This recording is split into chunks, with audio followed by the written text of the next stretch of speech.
Jean Grey returns in Phoenix Resurrection issue 5. Entering the diner, Logan sits down and orders coffee, shocked at Jean Grey, alive and well, standing in front of him. He tells her that she reminds him of an old friend he is in town to see. Annie quickly tries to get Logan to leave, but Logan slashes her throat, apparently killing her. Outside, the X-Men witness an earthquake as well as a sudden storm over the area. Inside, Jean rushes to Annie's help, but the woman just heals and sits up as Logan tells her what has happened to her and how long she has been gone. Logan asks Jean if she remembers who she is and who he is, and Jean remembers, blowing open the diner as the Phoenix possesses her. Jean confronts the X-Men, recognizing who they are. Hank tells her that the current Phoenix-possessed state she is in isn't who she is, and saying this makes the Phoenix erupt from her, causing her to fight against the god, who tries all the tricks in the book to try and convince Jean to let it in. As it continues to pretend to be her parents and other family members and loved ones, Jean breaks down before letting out a huge psychic burst which destroys all of the illusions. Confronting the bird, Jean tells it has nothing to offer her, but it's got one more trick up its sleeve as it brings her Scott Summers back. Jean thinks it to be another trick before learning that it is indeed the real Scott. As she gets him to remove his mask and they kiss, she knows none of it is actually real, saying Scott was better off dead. Saying their final goodbyes, Scott's body begins to decompose. Confronting the Phoenix, Jean tells it that while the illusion was meant to hurt her, she got to see her husband one last time and that's all she wanted. She tells the god that she is done working with it and says that while she asked for the Phoenix help before, she doesn't know why it keeps coming back to her, but because it did, it made her feel special. She says it does have a role in the universe, but it is not with her. The Phoenix speaks up, saying that they both can be gods and they can transcend the world or become what Jean truly wants. Jean says that that's not how things are meant to work,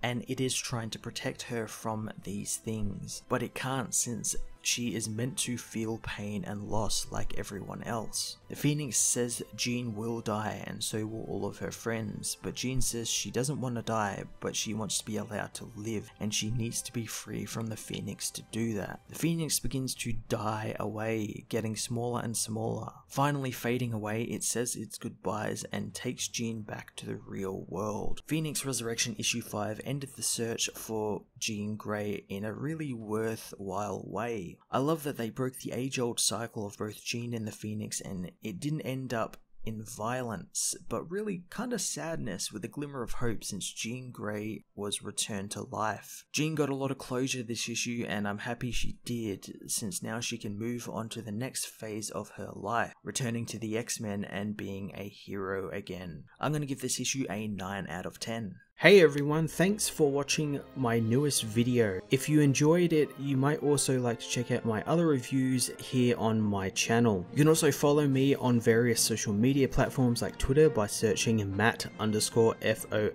or even join the Comic Multiverse Discord server and chat with other comic book fans, including myself and Joel from Cape Joel. Want cheap comics and trades? Head over to the book depository with the link in the description to get the cheapest trades and comics around, along with free shipping anywhere in the world. Until next time, this has been Matt of the Fortress of Solitude. Thank you so much for watching.